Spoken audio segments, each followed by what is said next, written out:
तो रूस के खिलाफ चट्टान सा खड़ा रहा यूक्रेन। तमाम विदेशी मदद और अमेरिकी हथियारों के बल पर जंग लड़ तो रहा, लेकिन अब यूक्रेन के हाथ से अपनी जमीन फिसल रही है। देखिए रिपोर्ट। रूस यूक्रेन की जंग जारी है, लेकिन यूक्रेन पर रूस शुरू से भारी पड़ता रहा। तमाम पश्चिमी यूरोप से मिल रही मदद और अमेरिकी हथियार विमानों यूक्रेन को बचा नहीं पा रहे। एक तो यूक्रेन के पास एक छोटी सेना थी, दूसरा यूक्रेन बिना ट्रेनिंग के अपने लोगों को मैदान में उतार रहा था। पूरी तरह से ट्रेंड रूसी सेना के सामने हथियार लेकर खड़े यूक्रेन के आम नागरिक, जिनके पास कोई रणनीति नहीं थी। यूक्रेनी राष्ट्रपति जेलेंस्की बार बार कहते रहे कि हम झुकेंगे नहीं।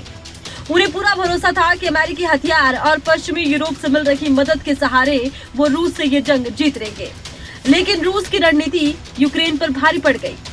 रूस ने यूक्रेन के सैन्य सामान की सप्लाई को ही निशाना बना लिया। रेलवे रूस के निशाने पर आ गई और अब यूक्रेन के शहर खंडर हो रखे हैं। दूसरा एक के बाद एक शहर रूसी सेना अपने कब्जे में ले रखी है। यूक्रेन की सेना ने अपने देश के पूर्वी हिस्से पर कंट्रोल तकरीबन खो ही दिया है।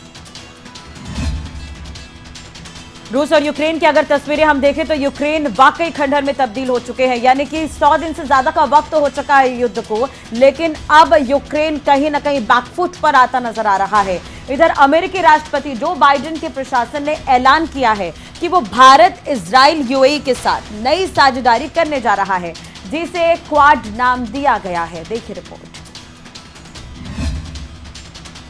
एक और जहां चीन लगातार एशिया में अपना प्रभुत्व स्थापित करने के लिए अन्य पड़ोसी देशों पर दबदबा बनाते नजर आ रहा है, ऐसे में भारत एक बार फिर से उसकी नींदें उड़ाता दिख रहा है।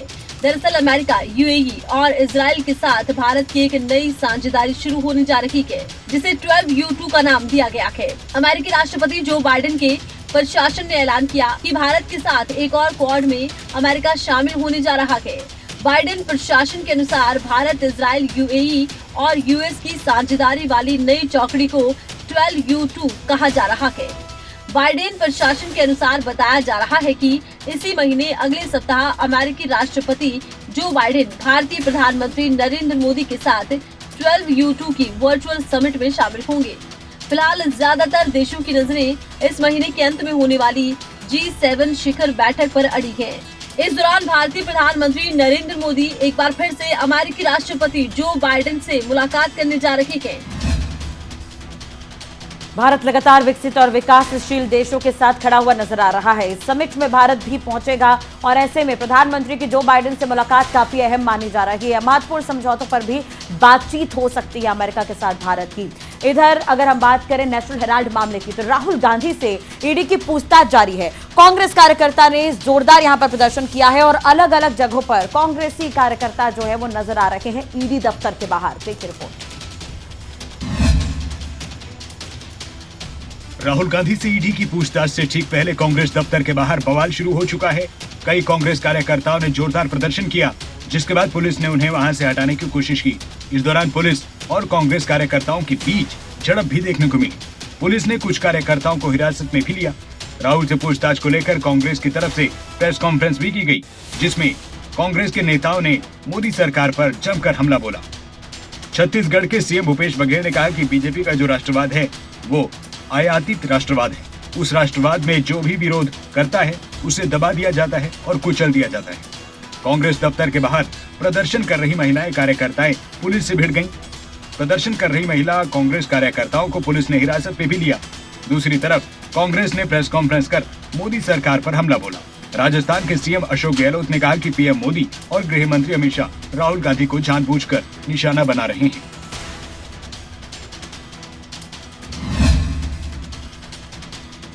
तो हर प्रदेश में लगभग यही स्थिति है। कांग्रेसी कार्यकर्ता एकजुट नजर आ रहे हैं और ईडी दफ्तरों के बाहर प्रदर्शन कर रहे हैं। ऐसे में कहीं ना कहीं अगर राहुल गांधी से पूछताछ हो रही है तो उसी बहाने कांग्रेस का ये शक्ति प्रदर्शन भी कहा जा सकता है, या कांग्रेस ये बताना चाह रही है कि अब कांग्रेसी एकजुट हो गए हैं। तीसरे दिन ईडी की पूछताछ को लेकर कांग्रेस भड़की हुई है। कांग्रेस के नेताओं ने प्रेस कॉन्फ्रेंस कर मोदी सरकार पर हमला बोला है। क्या कुछ कहा गया इस रिपोर्ट में आपको सुनवाते हैं। नेशनल हेराल्ड केस में ईडी की तरफ से राहुल गांधी से पूछताछ को लेकर कांग्रेस भड़की हुई है। कांग्रेस ने प्रेस कॉन्फ्रेंस कर प्रधानमंत्री मोदी और गृह मंत्री अमित शाह पर निशाना साधा है। राजस्थान के मुख्यमंत्री अशोक गहलोत ने कहा है कि प्रधानमंत्री मोदी और गृह मंत्री अमित शाह राहुल गांधी को निशाना बना रहे हैं। राहुल से ईडी की लगातार पूछताछ से कांग्रेस नेता और छत्तीसगढ़ के सीएम भूपेश बघेल काफी नाराज हो गए हैं। उन्होंने कड़ी प्रतिक्रिया देते हुए कहा है कि देश के हर मुद्दे को राहुल गांधी ने उठाया है और इसीलिए उन्हें परेशान किया जा रहा है। राजस्थान के मुख्यमंत्री और कांग्रेस के नेता अशोक गहलोत ने भी कहा है कि 8 साल का काला अध्याय है। इतिहास में इस 8 साल को अगर देखा जाएगा तो काला अध्याय के रूप में देखा जाएगा, क्योंकि इसमें संवैधानिक धज्जियां उड़ रही हैं, लोकतंत्र खतरे में है और पूरे देशवासी बहुत दुखी हैं, तनाव में हैं। कांग्रेस का आरोप है कि राहुल गांधी किसान, जवान और मजदूरों के लिए आवाज उठाते रहे हैं, इसलिए उनके खिलाफ ईडी का दुरुपयोग किया जा रहा है।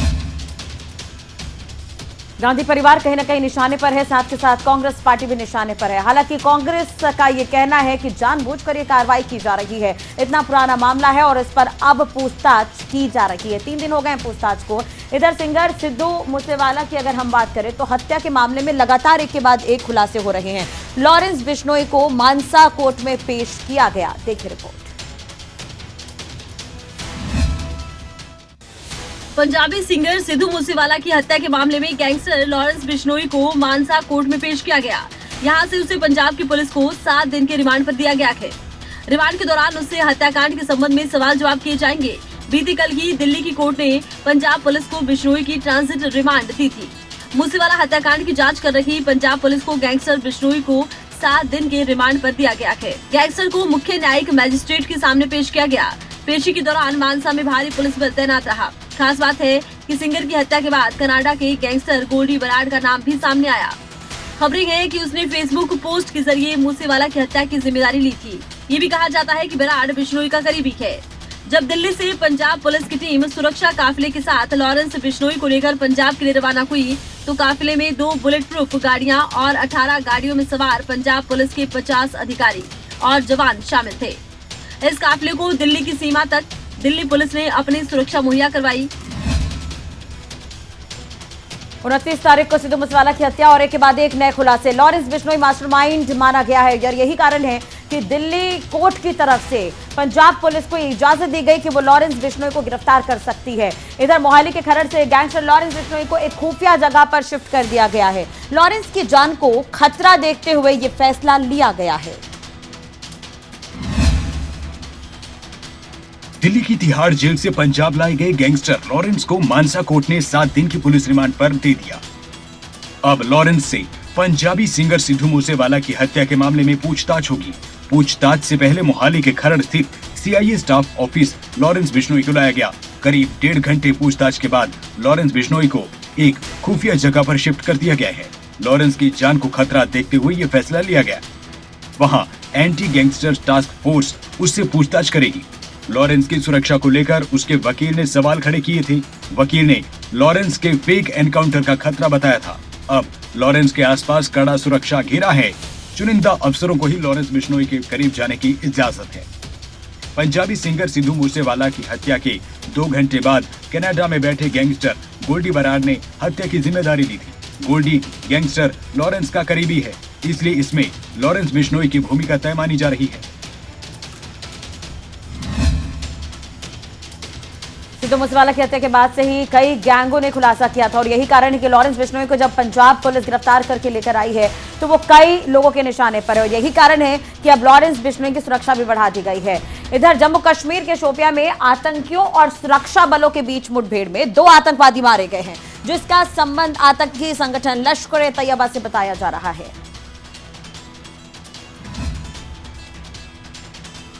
घाटी में सुरक्षा बलों ने देर रात आतंकियों के मंसूबों को नाकाम कर दिया। जम्मू कश्मीर के शोपिया में मंगलवार देर रात को सुरक्षा बलों और आतंकियों के बीच मुठभेड़ शुरू हो गई। सुरक्षा बलों ने मुठभेड़ में प्रतिबंधित आतंकी संगठन लश्कर से जुड़े 2 आतंकियों को मार गिराया। इस साल अभी तक कुल 102 आतंकवादियों को सुरक्षा बल गोली का निशाना बना चुके हैं। इनमें लश्कर से जुड़े आतंकवादियों की संख्या सबसे ज्यादा है। जम्मू कश्मीर पुलिस और सेना के जवानों को उस वक्त बड़ी कामयाबी हाथ लगी जब संयुक्त रूप से चल रहे ऑपरेशन के तहत उन्हें शोपिया के कांजी उवर इलाके में एक आतंकी के छुपे होने की जानकारी मिली। आतंकवादियों में से एक की पहचान शोपिया के जान मोहम्मद लोन के रूप में हुई है। अन्य आतंकी अपराधों के अलावा जान मोहम्मद लोन हाल ही में कुलगाम जिले में 2 जून को बैंक मैनेजर विजय कुमार की हत्या में शामिल था। आईजी कश्मीर विजय कुमार के मुताबिक इस साल अभी तक 71 स्थानीय और 29 पाकिस्तानी आतंकी मारे जा चुके हैं। मारे गए आतंकवादियों में सबसे ज्यादा लश्कर के दहशतगर्द शामिल हैं।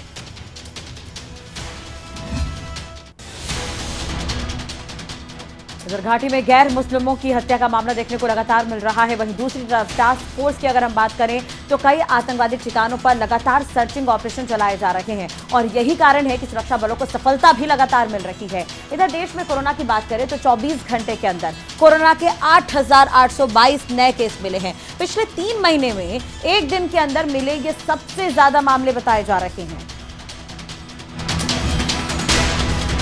देश में कोरोना के केस एक दिन की गिरावट के बाद फिर बढ़ने लगे हैं। देश में 24 घंटे के अंदर कोरोना के 8,822 नए केस मिले हैं। 3 महीने में एक दिन के अंदर मिले ये सबसे ज्यादा मामले हैं। मंगलवार को मिले मामलों में 33.8% ये मामले ज्यादा हैं। केंद्रीय स्वास्थ्य मंत्रालय के मुताबिक एक दिन में 15 लोगों की मौत दर्ज की गई। देश में एक्टिव केस की संख्या 3,089 बढ़कर 53,637 हो गई है। रोज संक्रमण दर 2% ही है। पिछले 3 दिन में लगातार रोजाना 8,000 से ज्यादा केस सामने आ रहे हैं। मंगलवार को नए संक्रमित केसों की संख्या में भारी कमी देखी गई थी। कुल 6,594 केस मिले थे। इससे पहले सोमवार को 8,084 मामले मिले थे। 10 जून को 8,328 केस, 11 जून को 8,582 केस मिले थे। सक्रिय मामलों में सबसे ज्यादा 787 की बढ़ोतरी महाराष्ट्र में दर्ज की गई। दिल्ली में 616, केरल में 406, कर्नाटक में 196 का इजाफा हुआ है। कोरोना के चौथे चरण में आने की उम्मीद है और यही कारण है कि अभी भी खतरा खत्म नहीं हुआ है। आंकड़ों पर ध्यान दिया जा रहा है, प्रॉपर मॉनिटरिंग हो रही है और लोगों से एहतियात बरतने की भी अपील की जा रही है। इधर पश्चिम बंगाल की अगर हम बात करें तो पश्चिम बंगाल की मुख्यमंत्री ममता बनर्जी ने दिल्ली में विपक्ष को एकजुट करने की कोशिश की, लेकिन राष्ट्रपति चुनाव से पहले विपक्ष एक मंच पर आता नहीं नजर आ रहा है। अब सूत्रों के हवाले से ये खबर है कि आम आदमी पार्टी समेत टीआरएस ने ममता की बुलाई मीटिंग से किनारा कर लिया है। राष्ट्रपति चुनाव से पहले विपक्ष को एक करने में जुटी बंगाल की मुख्यमंत्री ममता बनर्जी को झटका लगा है। चुनाव को लेकर रणनीति तैयार करने के लिए उन्होंने दिल्ली में विपक्षी दलों की बैठक बुलाई। हालांकि अब खबर है कि इस बैठक में आम आदमी पार्टी, टीआरएस, बीजू जनता दल ने किनारा कर लिया है। इससे पहले सीपीएम नेता सीताराम येचुरी, भारतीय कम्युनिस्ट पार्टी के महासचिव टी राजा भी इस बैठक को लेकर नाराजगी जाहिर कर चुके हैं। सूत्रों की माने तो आम आदमी पार्टी राष्ट्रपति चुनाव के लिए उम्मीदवार घोषित होने के बाद ही इस मुद्दे पर विचार करेगी। टीआरएस भी बैठक से दूर रहेगी। इसके अलावा ओडिशा की बीजू जनता दल ने भी बैठक से किनारा किया है। चुनाव आयोग की ओर से घोषित कार्यक्रम के मुताबिक 18 जुलाई को राष्ट्रपति का चुनाव है। दिल्ली के कॉन्स्टिट्यूशनल क्लब में ममता बनर्जी के आह्वान पर सभी विपक्षी दल जुटेंगे। इससे पहले ममता बनर्जी शरद पवार के साथ मुलाकात कर चुकी हैं। ममता के साथ येचुरी, डी राजा, प्रफुल्ल पटेल, पीसी चाको ने भी पवार से मुलाकात की। सूत्रों के मुताबिक कांग्रेस और वाम दल भी ममता की बैठक में हिस्सा लेंगे। आम आदमी पार्टी अपना विस्तार अलग अलग प्रदेश में कर रही है, लेकिन दूसरी तरफ राष्ट्रपति चुनाव होने हैं। ऐसे में विपक्ष कहीं ना कहीं एकजुट होने की कोशिश कर रहा है। तो जो कद्दावर है, जैसे ममता बनर्जी की अगर हम बात करें तो कहीं ना कहीं वो तमाम लोगों को जोड़ने की कोशिश कर रही है और यही कारण है कि महाराष्ट्र पर अभी ज्यादा फोकस ममता बनर्जी का नजर आ रहा है। इधर डिप्टी सीएम दुष्यंत चौटाला ने हाल ही में संपन्न हुए राज्यसभा चुनावों के बहाने एक बार फिर से कांग्रेस पर निशाना साधा है। तो वहीं कुलदीप बिश्नोई के जेजेपी में शामिल होने को लेकर भी उन्होंने अपना बयान दिया है। देखिए रिपोर्ट। सिरसा में हरियाणा के डिप्टी सीएम दुष्यंत चौटाला ने कहा कि राज्यसभा चुनाव में गठबंधन सरकार ने अपनी पूरी ताकत झोंक दी थी। इतना ही नहीं, कांग्रेस के विधायक कुलदीप बिश्नोई ने भी हमारा साथ दिया है। वहीं उन्होंने कांग्रेस पर निशाना साधते हुए कहा कि कांग्रेस को उदयपुर में चिंतन शिविर से कोई लाभ नहीं हुआ। कांग्रेस को और गहन चिंतन करने की जरूरत है। वहीं कुलदीप बिश्नोई के जेजेपी में शामिल होने के सवाल पर चौटाला ने कहा कि उन्होंने कोई ऑफर नहीं दिया है। यदि वो जेजेपी में आना चाहते हैं तो संगठन इस पर विचार जरूर करेगा। कुलदीप बिश्नोई के बीजेपी में शामिल होने के सवाल पर दुष्यंत चौटाला ने कहा कि ये उनकी राजनीतिक सूझबूझ होगी कि वो अगला कदम क्या उठाएंगे। हमें समर्थन मिला और कुलदीप जी को भी समर्थन मिला और 29 का मैजिक नंबर था, हम उसको ले पाए। और राज्यसभा चुनाव में 29 का मैजिक नंबर गठबंधन सरकार ने हासिल किया। चौटाला ने कहा कि हर चुनाव एक चुनौती होता है और हमें लगता है कि राज्यसभा चुनाव में कांग्रेस टेक्निकल गलती का हर्जाना भुगत रही है। नकुल जसूजा, सिरसा, खबरें अभी तक। चलिए अब देखना होगा कि मुख्यमंत्री के दिल्ली दौरे के बाद क्या कुछ खुलासे होते हैं, क्योंकि सूत्रों के हवाले से अहम खबर भी मिल रही है कि कुलदीप बिश्नोई शामिल हो सकते हैं, जिनकी मुलाकात होने वाली और साथ में नजर भी आए हैं। इधर देश भर में 21 जून को अंतर्राष्ट्रीय योग दिवस मनाया जाता है। अब इस उपलक्ष्य में 15 जून से 21 जून तक योग शिविर लगाया गया है। देखिए रिपोर्ट। अंतर्राष्ट्रीय योग शिविर से पहले लोगों को जागरूक करने के लिए योग शिविर चलाया जा रहा है। शिविर को लेकर गुरुग्राम के डिप्टी कमिश्नर निशांत कुमार यादव ने कहा कि 21 जून को देवीलाल स्टेडियम में अंतर्राष्ट्रीय योग दिवस मनाया जाएगा। वहीं उन्होंने लोगों से भी आग्रह किया कि सभी लोग योग को अपने जीवन का हिस्सा बनाएं। तो वहीं इस योग शिविर में कई सामाजिक संस्थाओं ने भी हिस्सा लिया। सराहनीय कदम है कि आज यहाँ ये जीएवी स्कूल में शिविर रखा गया है और जो इस पूरी शिविर की प्लानिंग की गई है वो इस प्रकार से की गई है कि इसका कल्मिनेशन है वो 21 जून को अंतर्राष्ट्रीय योग दिवस के अवसर पे हो। बड़ी संख्या में लोगों ने आज यहाँ पे योग की साधना की है। मैं सबको बहुत बहुत शुभकामनाएं देता हूँ और उम्मीद करता हूँ कि इसी प्रकार से अपने जीवन में। वहीं अंतर्राष्ट्रीय योग दिवस को लेकर पूरे देश भर में तैयारियां चल रही हैं। ऐसे में देखना होगा कि 21 जून को होने वाले अंतर्राष्ट्रीय योग दिवस में कितने लोग योग करके अपने जीवन में एक नई शुरुआत करते हैं। तो इस बार यह आयोजन इसलिए भी खास रहेगा क्योंकि जब कोरोना काल के वक्त लोग घर पर ही योग करते नजर आए थे और घर पर ही बैठकर लोगों ने योग किया था और योग दिवस बनाया था, लेकिन इस बार भारी भीड़ इकट्ठा होने की आशंका जताई जा रही है और तैयारियां भी उस तरह से की जाएंगी। इधर अंबाला में अपहरण के मामले को पुलिस ने सुलझा दिया है। पुलिस ने इस केस में 6 युवकों को पकड़ा है। देखिए रिपोर्ट। अंबाला शहर में अपहरण की खबर मिलने के बाद अंबाला पुलिस हरकत में आई और कुछ घंटों के भीतर ही वारदात को सुलझा लिया। सीसीटीवी में कैद हुए अपहरण की तस्वीरों से अपहरणकर्ताओं की पहचान की गई और अंबाला पुलिस ने अपहरण करने वाले 6 युवकों को हिरासत में लिया। पुलिस ने अपहरण में इस्तेमाल इंडिगो कार को भी बरामद किया है। अपहरण के कारणों का खुलासा नहीं हुआ है। पुलिस आरोपियों से पूछताछ कर रही है, लेकिन आशंका जताई जा रही है कि पैसे के लिए युवक का अपहरण करने की कोशिश हुई। अपहरण के 24 घंटे के भीतर ही अंबाला पुलिस ने अपहरणकर्ताओं को दबोच लिया। अंबाला पुलिस में डीएसपी के पद पर तैनात जोगिंदर कुमार के मुताबिक बीती रात पुलिस को खबर मिली थी कि जय कुमार उर्फ सोनू नाम के शख्स का अपहरण किया गया, जिसके बाद कुछ युवक उसके साथ मारपीट करते हुए कार में उसे उठाकर ले गए। अपहरण की खबर मिलते ही पुलिस अलर्ट पर आई। तुरंत टीमों का गठन हुआ और कुछ घंटों के बाद आरोपियों को गिरफ्तार कर लिया गया। पुलिस ने वो गाड़ी बरामद कर ली है जिसमें अपहरणकर्ता युवक का अपहरण कर ले जा रहे थे। फिलहाल अंबाला पुलिस की गिरफ्त में आए 6 युवकों से पूछताछ जारी है। फिर अब देखना होगा कि युवकों से पूछताछ में और भी क्या कुछ खुलासे हो पाते हैं। इधर हिमाचल में टूरिस्ट सीजन चल रहा है। सैलानी बड़ी संख्या में हिमाचल पहुंच रहे हैं। हाईवे पर जाम की स्थिति है और इस जाम में बिलासपुर से कांग्रेस नेता राजेश धर्माणी तक फंसकर परेशान होते नजर आए।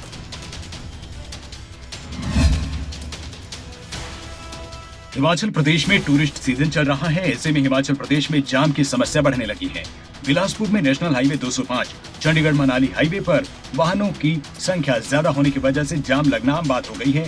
बाहरी राज्यों से आने वाले पर्यटकों के अलावा आम लोगों को भी परेशान होना पड़ रहा है। हिमाचल कांग्रेस के नेता और पूर्व सीपीएस राजेश धर्माणी भी दिल्ली से बिलासपुर वापस लौटते वक्त स्वारघाट से लेकर बिलासपुर तक जगह जगह जाम में फंसे रहे।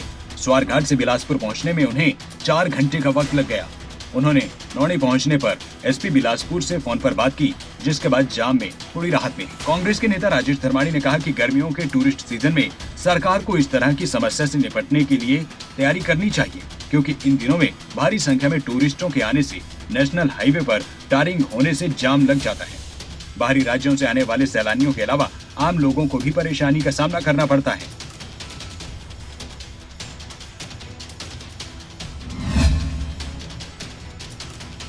गर्मी का मौसम है, ऐसे में लोग पहाड़ों का रुख करते हैं घूमने के लिए। टूरिस्ट बड़ी संख्या में यहां पर पहुंचते हैं और ऐसे में जाम की स्थिति लगातार देखने को मिल रही है। हालांकि इसे लेकर प्रशासन से भी बातचीत की गई थी, जिसमें प्रशासनिक तौर पर यह कहा गया था कि जल्द ही इस स्थिति से निपटारा कर लिया जाएगा। इधर हिमाचल के लाहौल स्पीति में दुनिया का सबसे ऊंचा डाकघर है। अब हिक्किम में सबसे ऊंचा पोस्ट ऑफिस अब नए स्वरूप में बनकर तैयार हो गया है। इसका स्वरूप लेटर बॉक्स के आकार का बनाया गया है। इस रिपोर्ट में आपको दिखाते हैं। हिमाचल के लाहौल स्पीति जिले के हिक्किम गांव में दुनिया का सबसे ऊंचा पत्र पेटी की तरह दिखने वाला देश का पहला डाकघर शुरू हो गया है। 14,567 फीट की ऊंचाई पर स्थित लाहौल स्पीति के हिक्किम गांव में बने इस डाकघर का मंगलवार को भारतीय डाक विभाग के हिमाचल परिमंडल की chief postmaster general Vandita Kaul ने उद्घाटन किया। 1983 से ही हिक्किम गांव में ये डाकघर चल रहा है, लेकिन अब इसे नया स्वरूप मिला है जो कि आकर्षण का केंद्र बना है। वनिता कॉल के मुताबिक कोरोना काल में भारतीय डाक विभाग ने सरकारी योजनाओं समेत लोगों की पेंशन घर घर तक पहुंचाने में महत्वपूर्ण भूमिका निभाई है। 14,567 फीट की ऊंचाई पर डाकघर खोलने बड़ी उपलब्धि मानी जा रही है। हिक्किम डाकघर के जरिए स्पीति में पर्यटन कारोबार को बढ़ावा मिलेगा, जिससे लोग आर्थिक रूप से मजबूत होंगे। हिक्किम पोस्ट ऑफिस से पर्यटक देश दुनिया में अपने करीबियों को चिट्ठी भेजते हैं। पर्यटकों की पसंदीदा जगहों में हिक्किम का ये पोस्ट ऑफिस भी शामिल है। ये डाकघर जितना खूबसूरत है उतना उपयोगी भी है और यही कारण है कि लाहौल स्पीति जैसी जगह पर हिक्किम गांव, एक छोटा सा गांव, जहां पर ये डाकघर खुल जाने से आम लोगों को भी राहत मिलेगी। इसके अलावा लाहौल स्पीति में इन दिनों सूखे जैसे हालात हैं। एक तरफ लोगों की फसल सूखी है तो पशुओं के लिए चारा भी सूख चुका है। देखिए रिपोर्ट। लाहौल स्पीति के उदयपुर में मोरिंग पंचायत के 4 गांव में मौसम की बेरुखी दिन प्रतिदिन बढ़ती जा रही है। मोरिंग पंचायत के 4 गांव लेब्रिंग, भाबरिंग, चेंबर, शेलिंग में सर्दियों के दौरान हिमपात नहीं हुआ, गर्मियों में भी बारिश नहीं हुई। ऐसे में प्रभावित गांव में भूमिगत चश्मे, नाले, स्रोत पूरी तरह सूख चुके हैं। गांव सूखे के कगार पर है। करीब 75% मटर और घासनी खत्म हो चुकी है। फसलों के बाद घास को लेकर भी लोग चिंता में डूबे हैं। लाहौल घाटी में लोग जुलाई अगस्त महीने में घास काटकर सर्दी के लिए पशुओं के लिए चारा इकट्ठा कर लेते हैं। आगामी सीजन तक इस चारे को चलाया भी जाता है। बारिश नहीं होने से इस बार ग्रामीण परेशान है। जनजातीय इलाके लाहौल स्पीति में काफी वक्त से पर्याप्त बारिश नहीं होने से इस बार सूखे के हालात बन रहे हैं। कई इलाकों में चश्मे सूख गए हैं, नालों में पानी कम हो गया है। लोग सिंचाई पर ही निर्भर रहते हैं। दिक्कतें काफी, अब देखना होगा प्रशासन इस पर कब तक ध्यान देता है और लोगों को या पशुओं को यहां पर रहने के लिए पानी, चारे की व्यवस्था करवाई जाती है। इधर दिल्ली समेत कई राज्यों में आज बारिश होने की संभावना जताई जा रही है। देश के कई राज्यों में काफी गर्मी पड़ रही है। हालांकि बारिश के बाद थोड़ी राहत की उम्मीद नजर आ रही है। देखिए रिपोर्ट।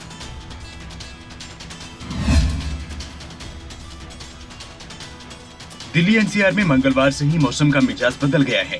आखिरकार भीषण गर्मी और लू के प्रकोप से राहत मिल गई है।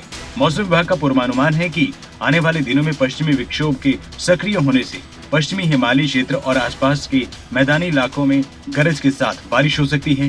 दिल्ली में अगले 6 दिन तक आंधी और बारिश की संभावना है, जिसे देखते हुए येलो अलर्ट जारी किया गया है। बुधवार को दिल्ली में आंधी और गरज के साथ बारिश के आसार हैं। 16 से 18 जून के दौरान काफी तेज बारिश होने का अनुमान है। 27 जून को दिल्ली में मानसून पहुंच सकता है। मंगलवार को 13 दिन के बाद अधिकतम तापमान 40 डिग्री से कम रहा।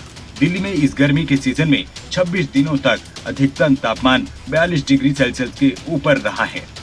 दिल्ली समेत उत्तर भारत में इन दिनों भीषण गर्मी पड़ रही है। हालांकि बारिश के पूर्वानुमान से आने वाले दिनों में राहत मिलने की उम्मीद है।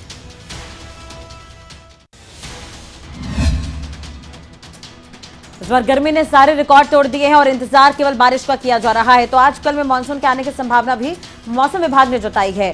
तो आपको बता दें कि एक तरह से देखा जाए तो मौसम का इंतजार किया जा रहा है और जिस तरह से पहाड़ी क्षेत्रों में भी इस बार गर्मी पड़ी है तो उसने कई तरह के रिकॉर्ड तोड़े हैं। इसके साथ ही इस बुलेटिन में फिलहाल इतना ही। अपडेट्स के लिए आप देखते रहिए खबरें अभी तक। नमस्कार।